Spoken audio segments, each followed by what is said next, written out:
Your indulgence, before we move to the next order, which is Committee of the Whole House, Honorable Speaker, as I indicated in the usual Thursday statement, we are considering, one of the bills that we are considering is the Public Audit Amendment Bill, National Assembly Bill number 4 of 2024, in Committee of the Whole House. Honorable Speaker, this bill was published in January of 2024. And we considered in second reading, debated, and after debate, the only thing that has been pending is a Committee of the Whole House. Honorable Speaker, I wanted to give a statement regarding misinformation and a disinformation campaign on this particular bill, which was perpetuated by one of the media houses, and I think many members have seen it. The Public Audit Amendment Bill of 2024. And you have seen in the media, and I think this was perpetuated by one of the media houses. I don't know whether it was a fake story or a real story, because what was initially circulated had the banner of one of the media houses, and consequently picked up by the media, alleging that the National Assembly has drafted a bill that is taking away the powers of the Auditor General, following the pronouncements that the Auditor General had done in her normal audit reports, which are before this House and before committees of this House, Honorable Speaker. Honorable Speaker, when that happened, the usual characters on social media picked it up and spiraled it out of control, alleging very absurd things and very unconstitutional things that were being done by this bill. And I thought it was important that we set the record straight on the import of the Public Audit Amendment Bill of 2024, which, as I've said, was published in January of 2024, not January of 2025. Therefore, if anyone imagined, as they have been saying on social media, that this bill was targeting the Auditor General because of her recent report, it is very far from the truth. But it is this campaign of misinformation and disinformation, Honorable Speaker, that saw this House suffer immensely in terms of reputation and interference with our work that led up to the events of June 2025 because of a campaign, deliberate campaign of disinformation. Honorable Speaker, in this light, it is this light of sensationalized, inaccurate, false, misleading reports that the bill seeks to remove the Auditor General from office. And nothing could be further from the truth.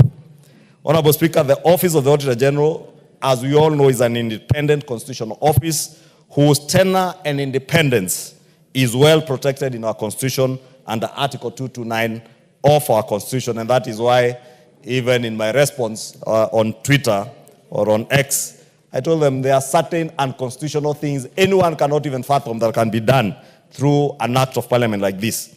Honorable Speaker, the bill seeks to amend the Public Audit Cap 412B in order to align it with the Constitution following a declaration issued by the High Court in the case of Transparency International Kenya versus the Attorney General and two others of 2018, petition number 388 of 2016, the Transparency International Kenya case. That's sections 4.2, 8, 12, 17, 1, 18, 27, 40, 42, and 70 of the Public Audit Act, Cap 412B, are unconstitutional.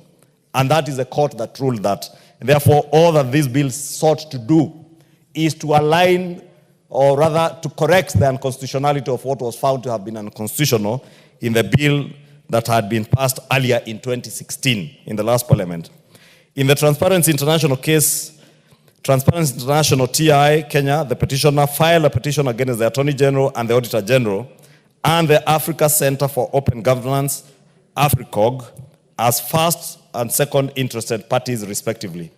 The petitioner challenged constitutionality, the constitutional validity of sections 4, 2, 7, 1G, 9, 12, 14, 17, 18, 18 subsection 3, and the entire part 3. That is section 25, 26, 27, sections 40, 42, 68, 70, and 72 of the Public Audit Act, Cap 412B.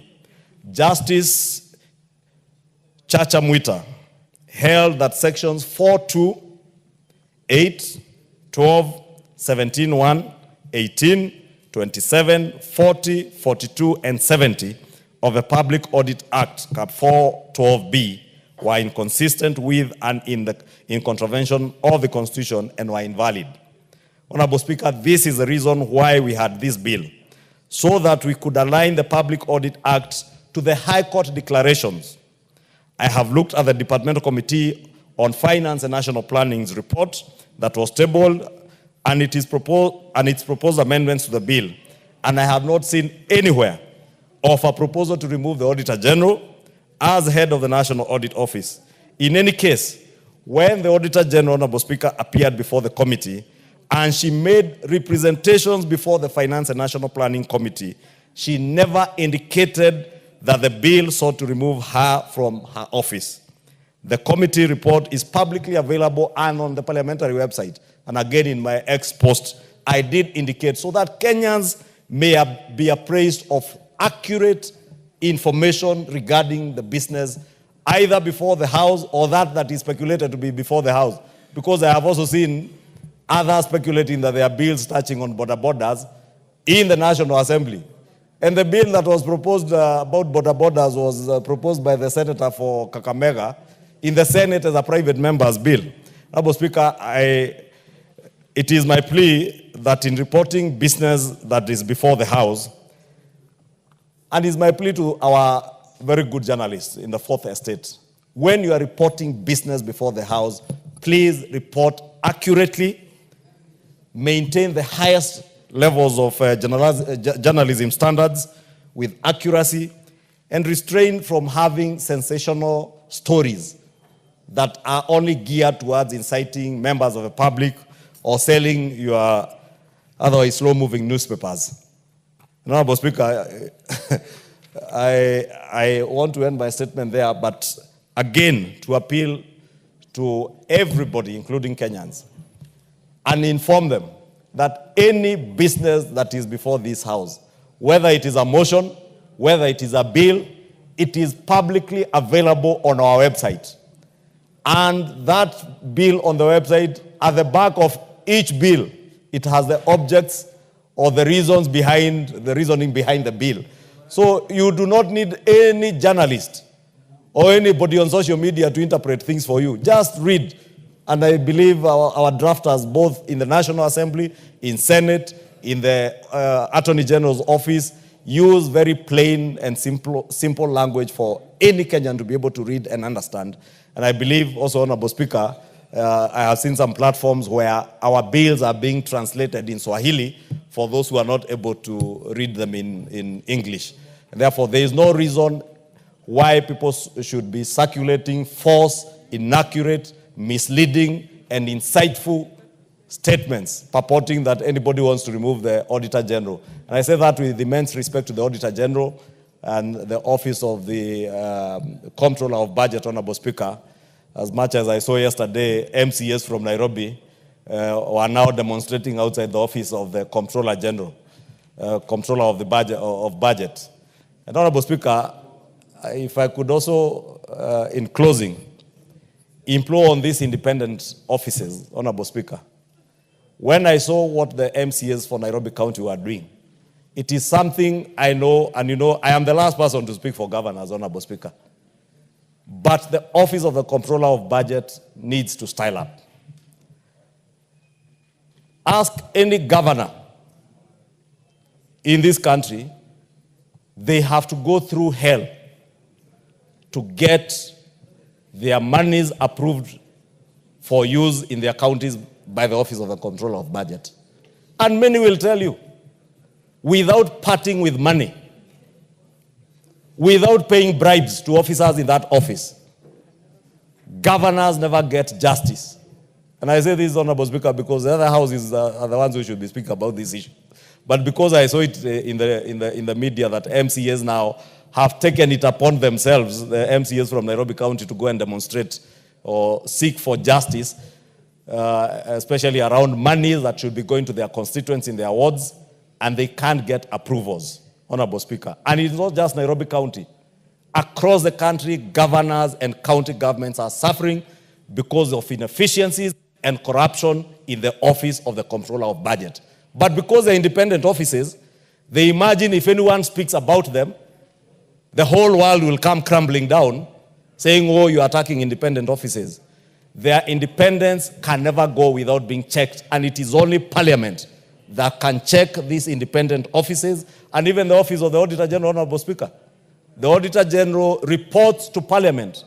That is why her reports are sent to the National Assembly and the Senate for those that relate to counties, for them to offer an opportunity to the MDAs, the ministries, departments, and agencies of government to appear before our oversight committees and answer to all the issues that the Auditor General has raised.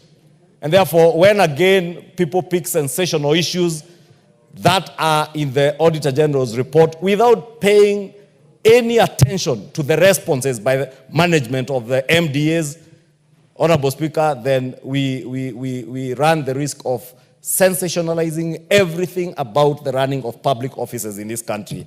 And therefore, we must call for accountability even in these offices, Honorable Speaker. And I want to take the opportunity, even as we correct the misinformation, to call for accountability even within our independent constitutional office like that of the Comptroller of Budget. And I have said it, Honorable Speaker, and I am certain if our governors had the forum like I have here, they will tell you they are suffering. Speak to any governor, they will tell you they have to bribe officers in that office of the Comptroller of Budget to get their expenditures approved. And that's why you've seen MCAs really crying out on behalf of the people that they represent. Because MCAs are people's representatives like members of Parliament. They represent constituents who are waiting for drugs to get to hospitals in their wards. Children who are waiting for bursaries. As much as, again, I hear there was something else to do with bursaries coming from the counties, Honorable Speaker. But we must speak for these people, because if we do not, Honorable Speaker, it then becomes fashionable in our sport to just talk about the sensational reporting that is out there, but nobody is holding to account these independent officers. But that is our mandate, and we must do it. Thank you, Honorable Speaker. Yes, Junet. Mr. Speaker, I want to add my voice to what the majority leader has raised, Mr. Speaker. Mr. Speaker, this matter of the audit, the bill, has been sensationalized, Mr. Speaker, so much in the country, to the extent that they were saying the majority leader has tabled a bill in Parliament to remove the Auditor General from office, Mr. Speaker. And I was shocked, because I'm a member of this House, and I have never seen a bill of that type, Mr. Speaker. And what even shocked me more is that the story was carried by a highly reputable newspaper, media house, Mr. Speaker. Mr. Speaker, what is happening nowadays in our country in the sphere of media, Mr. Speaker, is shocking. Nowadays you'll wake up to headlines that are saying, stupid man, useless man. Mr. Speaker, what kind of media is that? Where is the Media Council of Kenya that's supposed to regulate the media? Where is, if people are aggrieved on what media is doing, where do you complain to, Mr. Speaker? And there are no apologies. They will move on. They can write anything today, tomorrow they will write another one, Mr. Speaker, and nothing happens. Secondly, Mr. Speaker, but the main issue I wanted to bring to the attention of the House, Mr. Speaker, the Auditor General reports to the National Assembly in terms of expenditure of government, Mr. Speaker. Mr. Speaker, I have been a member of the Public Accounts Committee in the last two parliaments. Auditing of government expenditure did not start today or yesterday, Mr. Speaker. There is a procedure that is followed whenever auditing is done, Mr. Speaker. And the law is very clear. I want to bring to the attention of the House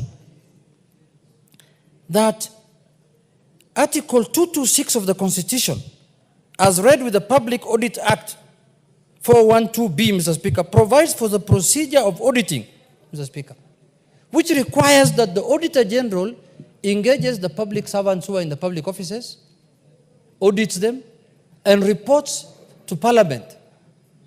Parliament is now supposed to verify whether the audit report is correct or not correct. Until that is done, Mr. Speaker, and a report is tabled before the Assembly of the House, before the plenary of the House, Mr. Speaker, that audit is not confirmed, Mr. Speaker. Those issues raised in that audit report. You will see now the Auditor General reports on a matter before it is verified, before it is certified, It is all over the country saying that so-and-so has stolen this, so-and-so has, this kind of money has been lost. And to the extent of inviting the Auditor General to appear before you, and she confirms that this is what she has found. But she has not told that committee that the matter has not yet been verified by the Committee of the House, Mr. Speaker. Because the Committee of the House is the arbiter on that matter. The public servant who has been accused of malpractice and the Auditor General, who is the prosecutor, appear before the Committee of the House, and everyone brings his or her documents before the Committee of the House.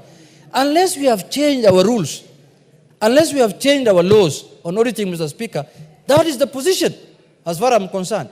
Now, Mr. Speaker, any audit report is a confirmed report before it is audited, before it is brought before the House.